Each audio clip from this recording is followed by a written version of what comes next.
There we go. Right, if you guys are happy, we'll kick off, and thank you so much for joining. Right, welcome back everybody. So I'm delighted, thrilled to have with us Clare Moody, Christabel Cooper. Sorry, not Christabel Cooper, one member in the last session, sorry about that. We were just talking about Christabel. We've got Clare Moody, Julie Ward, Richard Corbett. Their names are even on my screen, so there you are. All wonderful former MEPs, and as I always say, hopefully former, future MEPs as well. Let's see what happens. But certainly people with a great deal of wisdom and experience and knowledge about the EU, and certainly also about our country and our country's politics and the Labour Party and where things are and what the future could and should look like. So the subject for this session is the future of the EU, but obviously we want Britain to be part of that. So I'm Britain will be part of that conversation as well. They're all doing different things with their lives now, sadly no longer MEPs right now, but I'll let them introduce themselves and tell you what they're up to. And they're all great friends of mine and great friends of this organisation and our movement as well. And all like us want to see us back in the EU as soon as possible and under a Labour government rather than this awful government as soon as possible as well. Clare, can we come to you first? Be great to hear from you, and then we'll come to you, Richard, and then you, Julie, to finish up, and then we'll have time for Q&A after. We'll run this until 2:30, when we will go across to Hilary Benn. So Clare, off you go.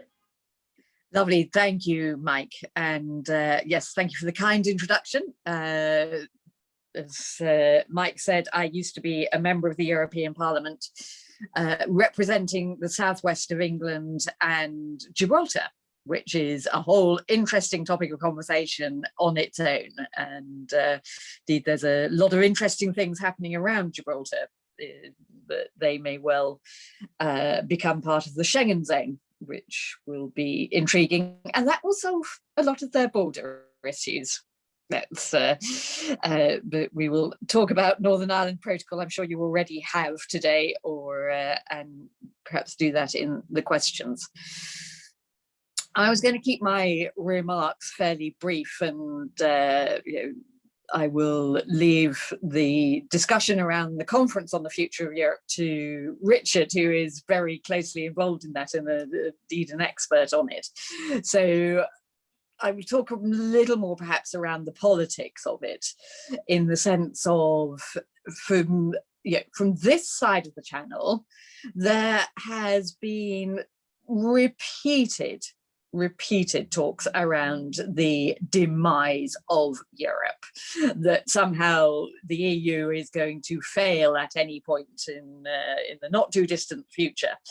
And we also saw around the referendum and the fundamentalist Brexiteers, it was very clear that they wanted it to fail as well, which is damaging to our country, and so damaging to our neighbourhood in relation to the future of the sort of geopolitics in our area. So, but given that they are fundamental Brexiteers and clearly not that concerned with the role of the UK in the future of our geopolitical role coming forward, it shouldn't come too much as a surprise. But actually, in reality, what you are seeing with the EU is that it is going from strength to strength, that it is developing its polity and its positions with a leadership role in the world. And we are not going to be seeing the European Union fading away or splitting up. It's always had to deal with problems internally. You've got some very specific problems in the EU right now that are around, for example, what's happening in Hungary and Poland and elsewhere. But equally, with the problems that we are facing right now, as a world, never mind just in our continent, then it is the EU that is taking a leading role in responding to those global roles, global issues. So where you are looking at climate change being a very obvious one, then you are seeing the EU taking that forward-looking role of looking at, for example, a policy development that is happening right now, which is looking at having carbon pricing at the border of the EU. And that's happening partly because it is about protecting European industries that are within the European emissions trading scheme, so our domestic, EU-wide carbon pricing. So it is ensuring that while our sectors, particularly the heavily emitting ones, are paying to emit if they have to, and indeed investing in reducing emissions, but they are not being undercut by those people outside the EU or their competitors outside the EU.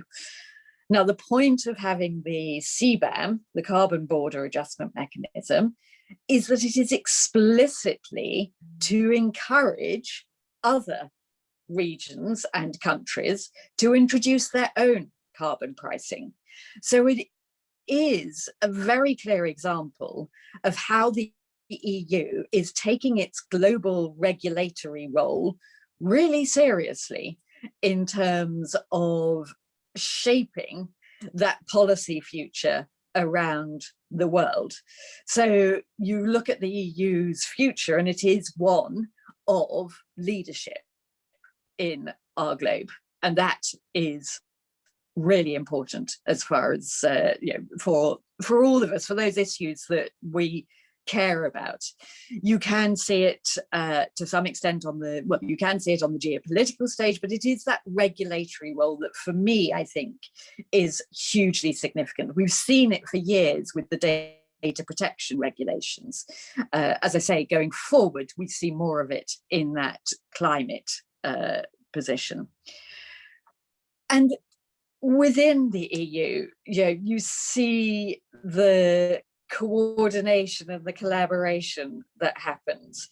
And I know for the people on this call, and I know Julie and Richard in particular share this view, that it is heartbreaking that we aren't involved in that. So when you see Macron and Merkel and Draghi and von der Leyen and Jean-Michel, when you see them meeting together, having their coordinating meeting in advance of the G7 summit meeting today, and you see them coordinating and again working together to ensure that they are working to deliver change in the G7 meeting, be it on vaccines and the global strategy, or, as I say, in these other areas around climate change and other points. So it's, it is that deepening relationship, that coordination, and it happens in political summits like the G7, it happens in multilateral bodies at the UN, happens all the time behind the scenes, and it obviously happens during the EU institutional meetings, the council meetings, clearly the work that goes on in the Parliament and in the Commission as well. So, the future of Europe is both very stable, but also adapting going forward. Now, I also think there is movement going forward, and I'm sure Richard and Julie can elaborate on this, in necessary areas around things that I think they should have been doing more of up to now, which is that element of social Europe. So it is reinvigorating what was the driving force around employment regulation and around those protections as well. And I think that's a useful point for me to kind of draw my remarks to a conclusion, because I think that's going to be part of what is at the heart of the conference on the future of Europe, which is about that connection to citizens and bringing more European people into the conversation about the future of Europe. So I'll leave my comments there, but thank you, Mike, and I'm looking forward to hearing from my former colleagues. Brilliant, thank you, Claire. Richard, we'll come straight across to you, please. Well, thank you. It's lovely to see everybody and to have listened to the interesting discussions early on. What I'm going to do is to talk about one very specific thing, which is the conference on the future of Europe, which is just getting underway. This is a large exercise. The word conference is actually a misnomer in a way. It is, in fact, the biggest ever exercise of consulting the public, the wider public, ordinary citizens, that the EU has ever undertaken outside of European elections, of course. It's going to operate at a number of levels. First, at grassroots level, people are encouraged to organize debates, discussions, seminars about how they see the European Union moving forward over the next 10, 20 years. What should its priorities be? How could it be made to work better? To stimulate debates, anybody can do that. Universities, town hall meetings, social partners, NGOs, political parties.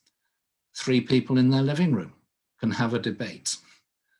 This is being encouraged in some countries a bit more than in others. I saw photos the other day that in Lisbon, all the trams have a big big advertisement on the side of them saying, get involved, get stuck into this debate. The results of each of those debates, the conclusions, the recommendations that they might make, the proposals they might come up with, can be placed on a massive digital platform that the Commission has created for the conference with the help of technical companies. It's in some ways like a giant social media thing, like a giant European Facebook in a way. But anybody can go on as an individual, log in, create an account. You can see what other people have put up. Many will be the results of these grassroots local activities. Others may be just individuals. And you can place your own stuff up. And you can react to what other people have said. You can agree, you can disagree, you can like, you can give support to other ideas. Already in the first couple of weeks, there's some 15,000 contributions have been put up already on this platform, which is multilingual with machine translation, with artificial intelligence. Probably the biggest thing of that size yet undertaken in the world with all the EU languages involved. How do you analyze so much material? In the first instance, there'll be an attempt to do so with artificial intelligence, which will indicate what ideas seem to be coming back the most, what proposals seem to have the most support, what seems to have the greatest level of agreement. And of course, if any of you want to game the system, I suppose putting up something with lots of people agreeing with it and putting up similar ideas will game the system a little bit. People will no doubt twig that. But the AI is supposed to be able to cater to discount identical plasterings of the same text many, many times over. So we'll see how that works. The next stage, though, is that all this material and the analysis of it goes to 4 European level citizens panels chosen randomly by an opinion polling company, Kantar, from citizens across the European Union, each one of a size of about 200 people. They'll do it in the way that opinion polling companies do. You know, it's to be representative of socioeconomic categories, gender, geography, age, and so on, to be fully representative. Each of these panels, and they're modeled a bit on what's happened in Ireland and in France in recent years, will meet for at least 3 times for 4-day sessions to deliberate theme by theme. The themes that have come up the most will be distributed among them. They may have their own ideas as well. And they will chew over all these ideas that are coming up and have some of their own.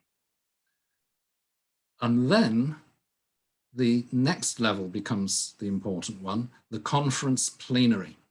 That's where the citizens and the ideas meet elected representatives. Because the conference plenary will be composed on the one hand of elected representatives, 4 from every national parliament of the member states that each national parliament is designating. That comes to 108.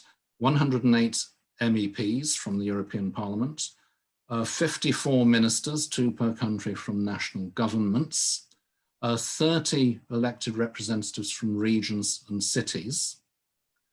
And on the other hand, it will have the citizens' representatives, if you like, 20 nominated by each of those 4 citizens' panels to come and report on their deliberations. 15 members from the Economic and Social Committee. The social partners, trade unions and employers, will each be represented, and a smattering of civil society organizations as well. So quite a big plenary, but there the idea is that that's where you take all the ideas that have come out and try and build a political consensus behind them and try and build momentum for them. So it's not just a report that goes to the institutions and is read afterwards and everyone says, oh, that was quite interesting, and gets shelved, but that it already has some political backing from the national parliaments, the European Parliament and others, governments, etc. That's the idea. Now, will it work? It's got huge potential, of course. If it's successful, it'll lead to the next big steps forward or reforms of the European Union, perhaps. But there's lots of potential for it to go wrong, quite obviously at technical level. Something of this scale, of this type, has never been tried before. In terms of content, you might have a cacophony of ideas, but not much support for anything in particular. It might be very contradictory. Or more likely, more risky perhaps, is that you do get a large consensus around a concrete set of proposals and that they are then not followed up. Because it's already clear that there are different levels of ambition for this conference. The Commission sees it more as a way of getting the public to debate everything that the Commission does and the European Union does and be impressed by the European Union and say, well done. Some governments seem to think it should just discuss the policy priorities of the EU in the coming years, preferably to endorse what has already been agreed by the European Council. Others have greater levels of ambition on the policy fronts, perhaps, but also in terms of addressing how the EU works, how it functions, and improving the functioning of the EU. And these divergences may well be tricky to handle.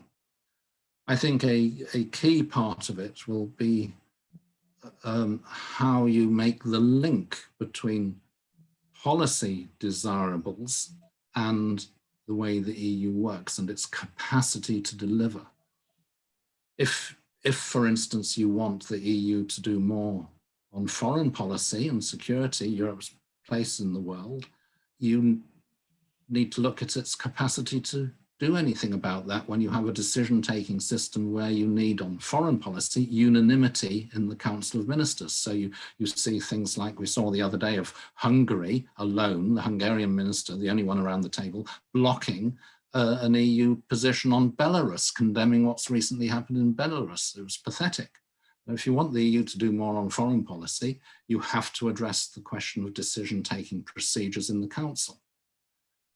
If you want the EU to do more on cross-border health issues like pandemics, learning the lesson of the last year, then you need to talk about strengthening the executive capacity of the Commission and the European Medicines Agency, giving them more capacity to sign contracts, to deploy resources, to deliver vaccines across border and that sort of thing. You probably don't need a treaty change for that.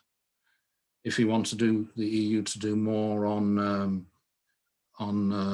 helping less prosperous regions and economic convergence, then you have to talk about the budget of the EU, is it sufficient? Does it have the capacity to deliver in that respect? If you want to do more about the environment and climate change, I think there again, you come back to decision-taking capacity, because on the environment, as soon as it gets onto fiscal incentives and energy choices, it needs unanimity, and that's what holds back EU action. So time and time again, you think of any policy desirable that you might want, where you think the EU should do more. We need to do more jointly at European level to be effective. If you've identified such areas, you unavoidably have to move on to the capacity of the EU to deliver. Does it not need to be reinforced? And if you're strengthening its powers and its capacity to do things, unavoidably you raise also the question of accountability and democracy in the European Union. So these things, in my view, this is personal view here, have to hang together.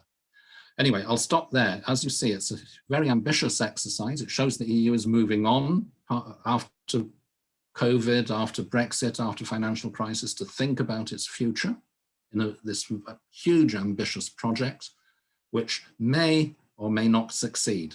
But anybody can get involved. The platform is not geo-blocked. So Labour Movement for Europe, Labour for European Future can all put up their ideas on it. You all can, as individuals, you can go on and get engaged in that debate, and I'd encourage you to do so. Brilliant. Thank you so much, Richard. That's fascinating. And it is, as you say, very encouraging that this process is taking place, and it's great that we can participate. Right, last but obviously completely not least, Julie, will come across to you. Thank you so much for joining us. Thank you. I've been with this event right from the start, actually, and it's been brilliant. We've had wonderful speakers, really good discussions, loads of interaction in the chat. And I just want to say thank you for keeping the chat open, because I attend many events where people want to control what's in the chat. And I actually think the chat often is the interesting space where people are making all kinds of suggestions and linking up with each other and asking important questions. So thanks for doing that, for being open to that. So what am I doing now? Well, I'm as European as I was before I was an MEP, and I became an MEP because I was losing sleep about the right-wing rhetoric in the newspaper, the anti-European rhetoric in the right-wing newspapers. I was losing sleep. So I think I put my name forward to be an MEP for my mental health, actually, because I felt like I had to do something to defend the social project that I believe Europe fundamentally is. For me, Europe is a peace project. It's a peace project, and it's a young organization. It's still very young. So I'm still involved in a lot of the things that I was involved in before I was elected, and I continue to maintain and build on those connections when I was an MEP, and I feel that they're even more important now. And I'm so proud to say that yesterday I was voted onto the board of Culture Action Europe, which is the foremost cultural network for political advocacy in Europe. I'm also a delegate and on the campaigning group for United Intercultural Action Against Racism, who asked me to be a delegate on their behalf at the very first EU Anti-Racism Summit. So I feel still quite connected and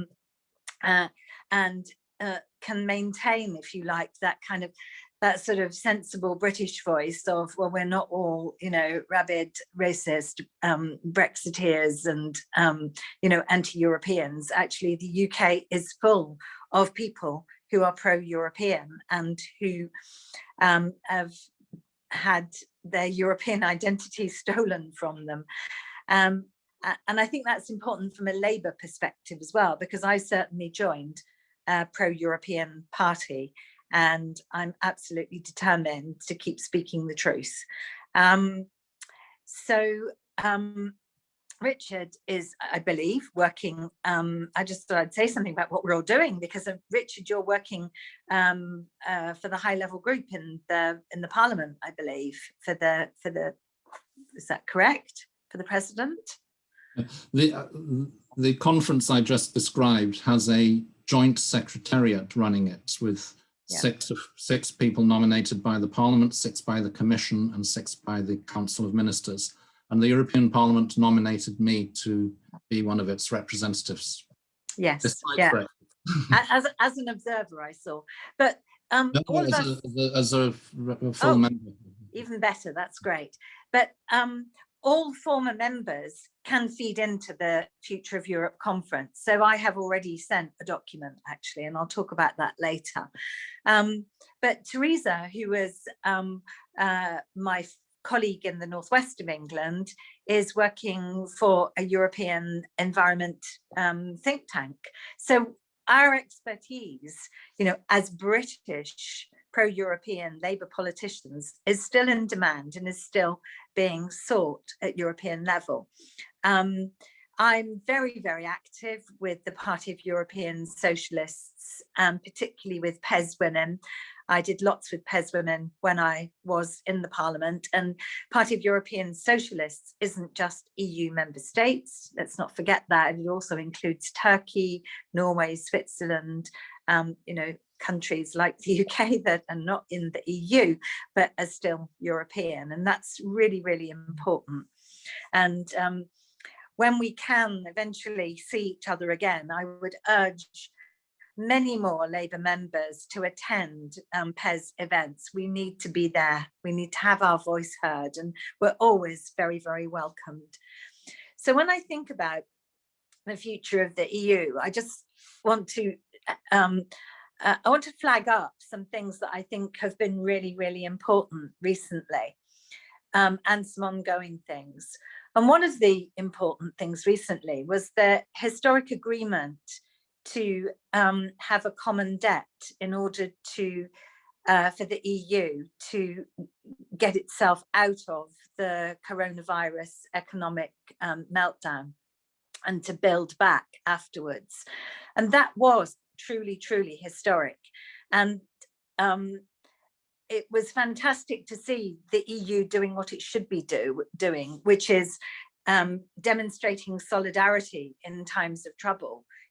That's where its kind of post-Second World War peace project kind of DNA comes in again. Like we are in this horrendous crisis, which is, in some ways feels like a war. It's just not a war between nations. It's a war, it's a war against an invisible enemy.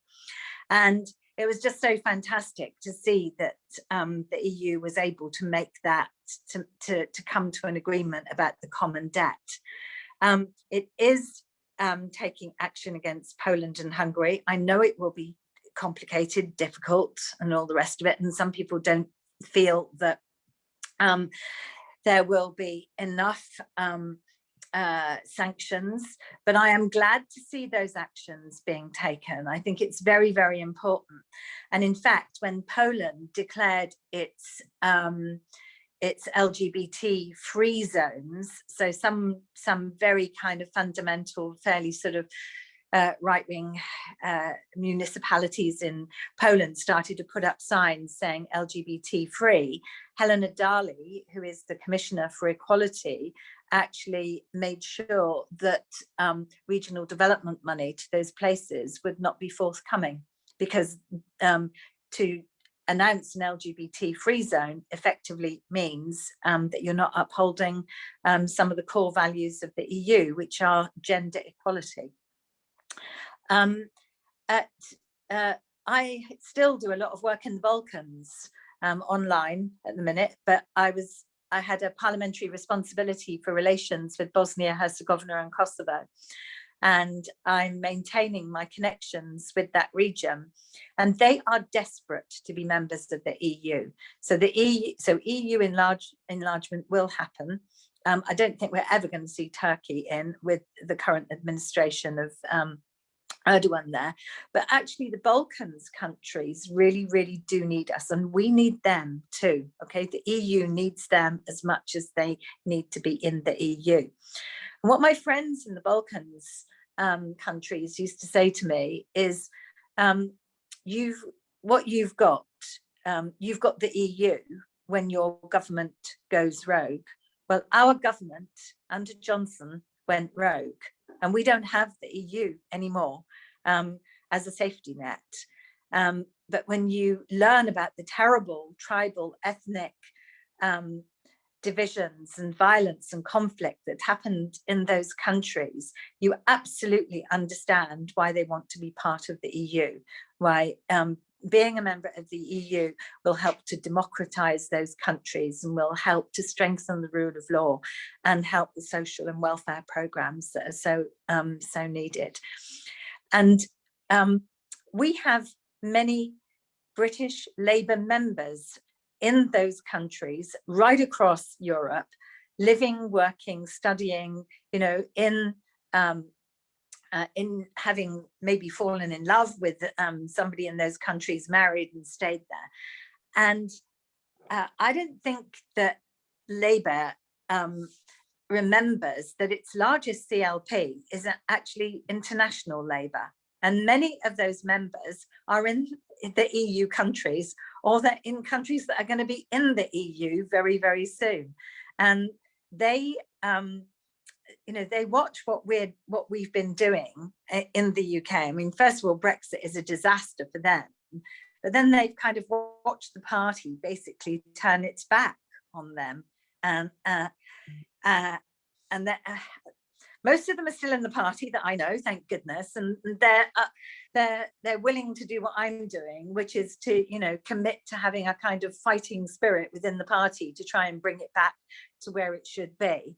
But I just think in the context of talking about the future of Europe, we need to remember that many of our own members are still in the EU or in countries that will become members of the EU. At international level, the EU has incredible power.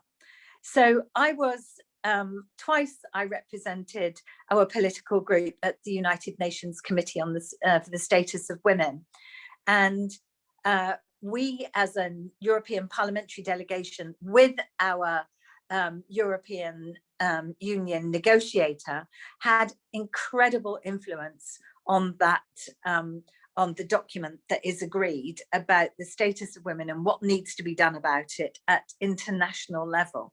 And every time I attended that event, there would be a few people turn up from Westminster, maybe a Conservative, a Labour member and a Lib Dem member. They'd stay for maybe 1 or 2 days, they'd speak at one event and then they'd go home. And they didn't do what European politicians did, which was to stay there and to participate with our sleeves rolled up in writing that declaration and making sure it reflected our values.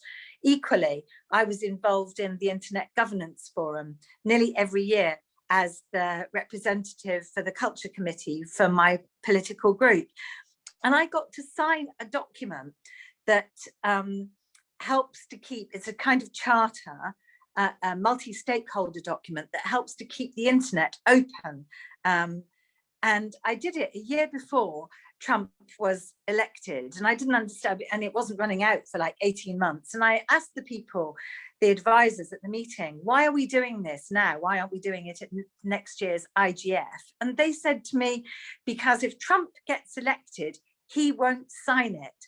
And I want people to know about that story, because I as a British politician got to sign a document to keep the internet open for the future.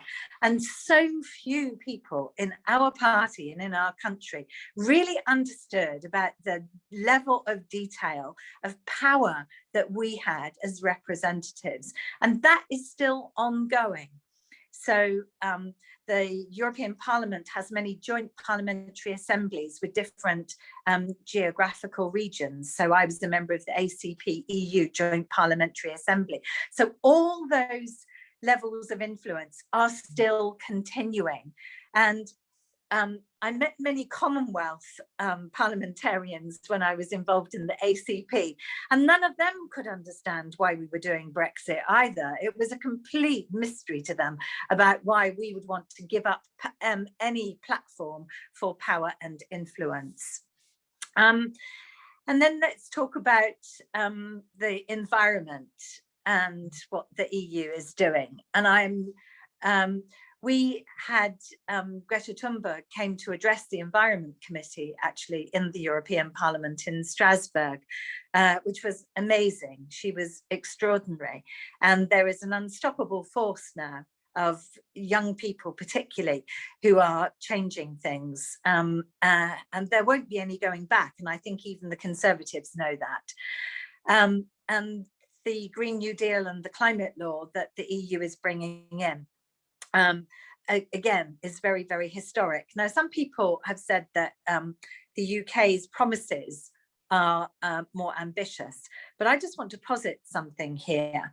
I think that what the Conservatives do is overpromise and underdeliver, because you can make lots of promises and even make laws and then decide that actually you don't want to enact them. You can even sign international agreements and decide that you don't want them later on if you're a Tory.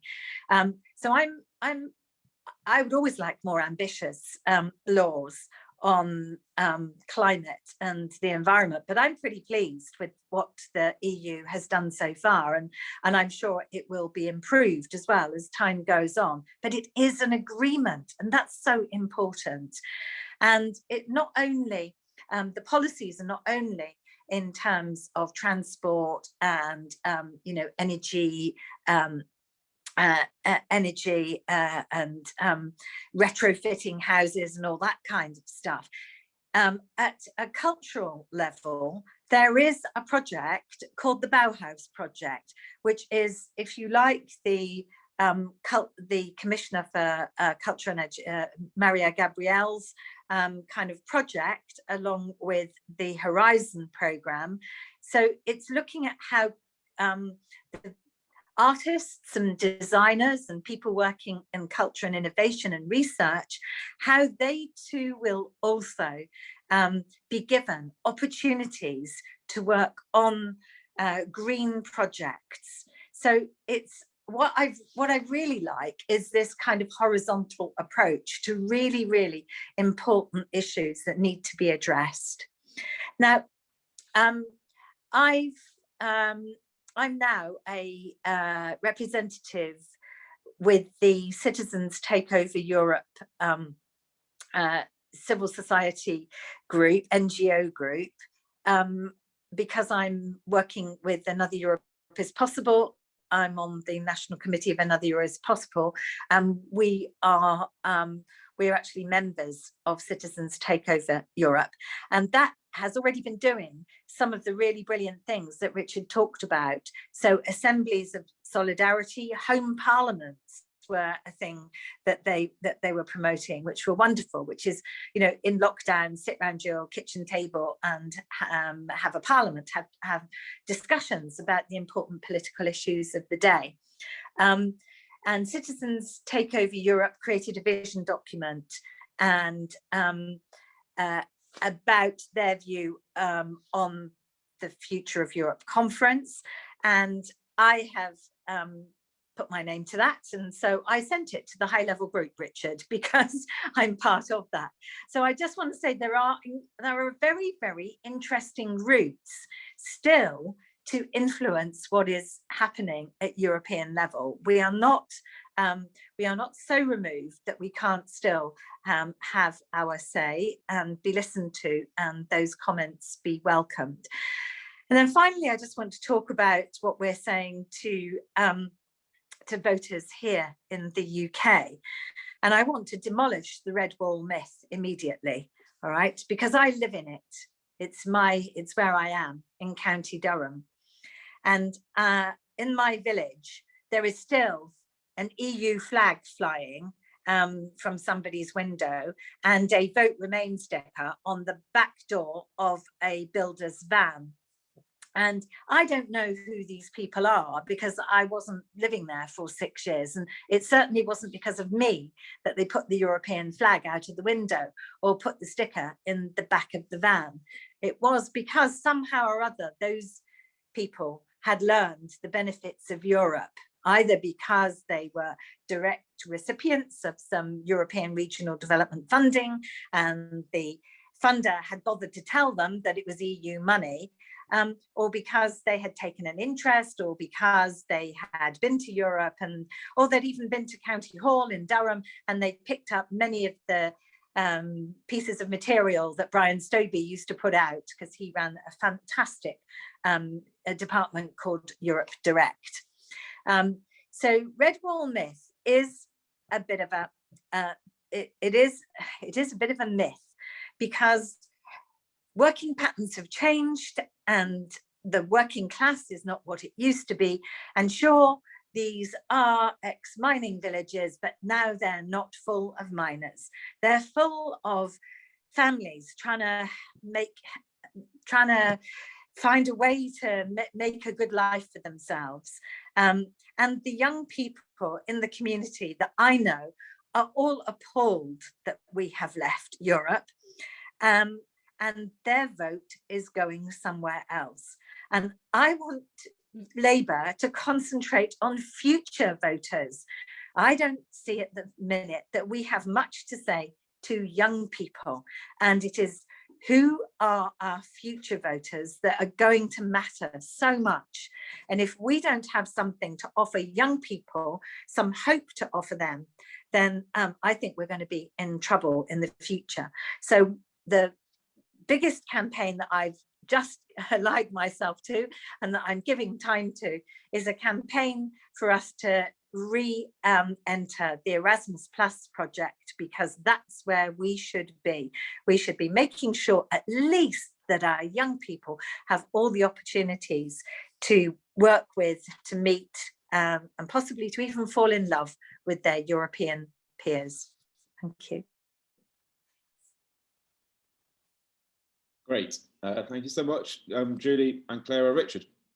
Right, we've got 8 minutes, everybody, before we've got Hilary Benn for questions. So if you've got any questions, raise your hand or put them in the chat.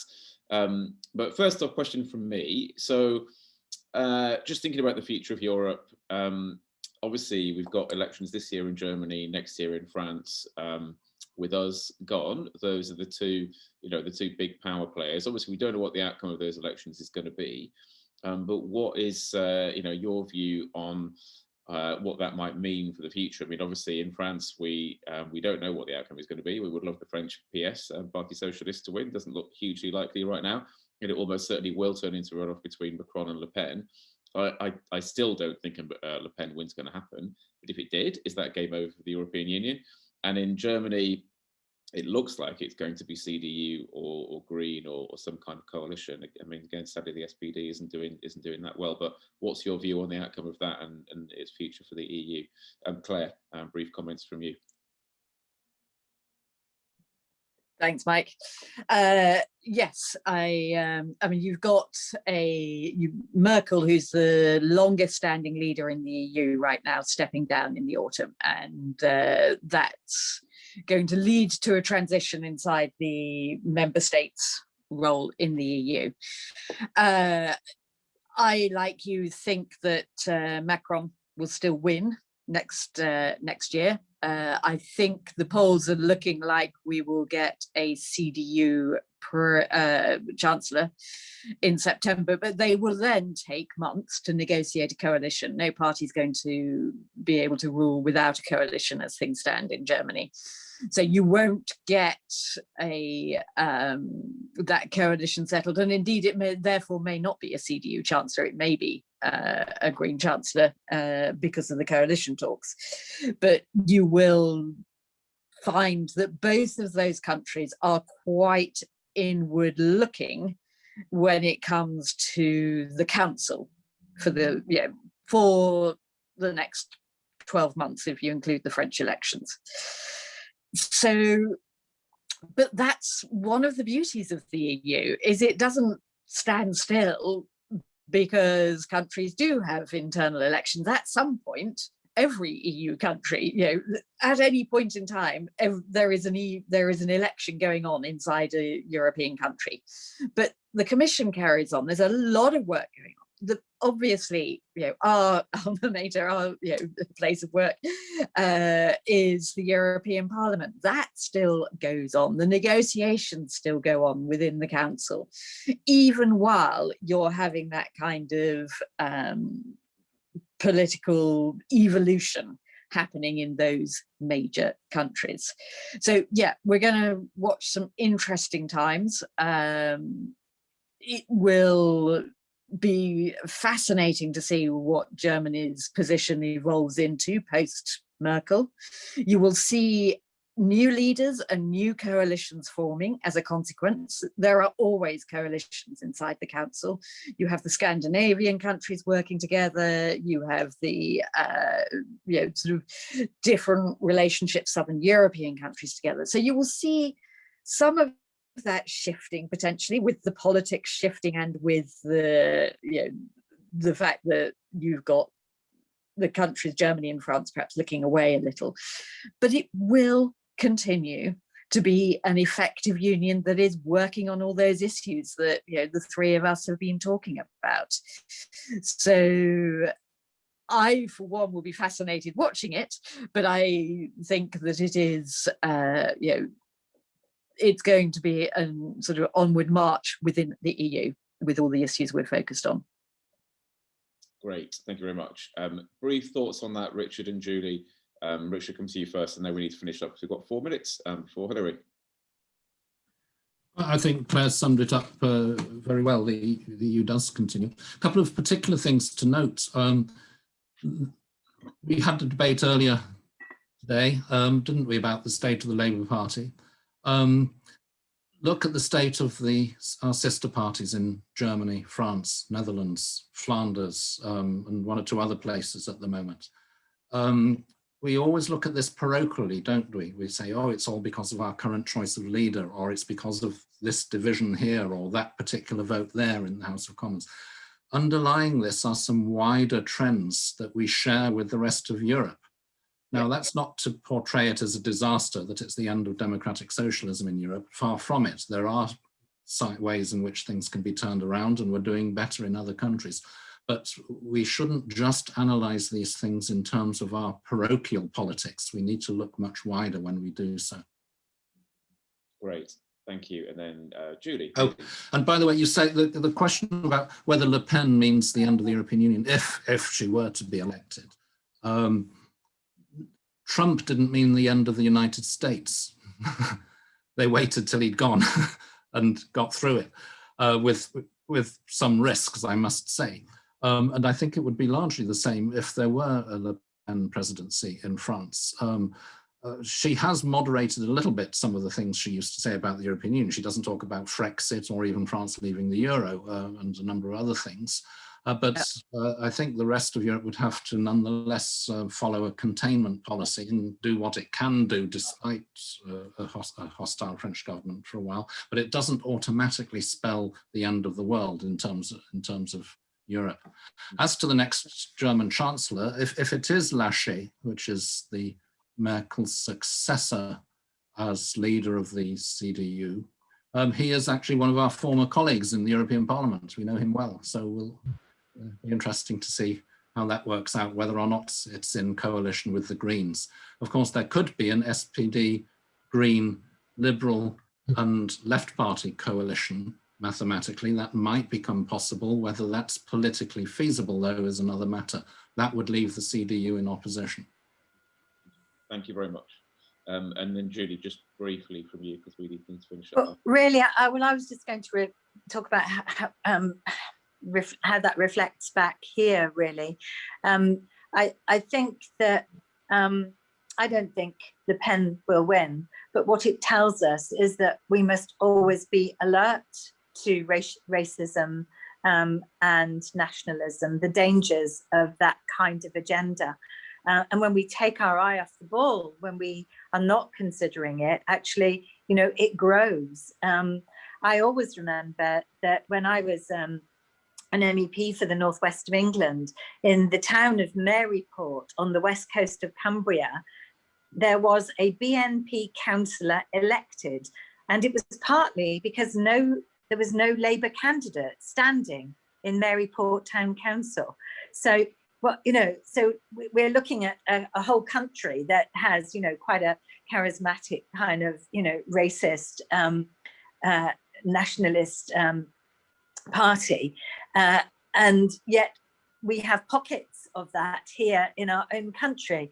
And wherever you are, you have to be part of the fight against it. You really, really do. So, and of course, we've seen that the Conservative Party, the report on Islamophobia in the Conservative Party has now basically come to the conclusions that most of us already knew, which is that, there is an enormous amount of Islamophobia in the Tory party, and it's not being dealt with. So I just want us to look at what's happening and see that these things happen everywhere.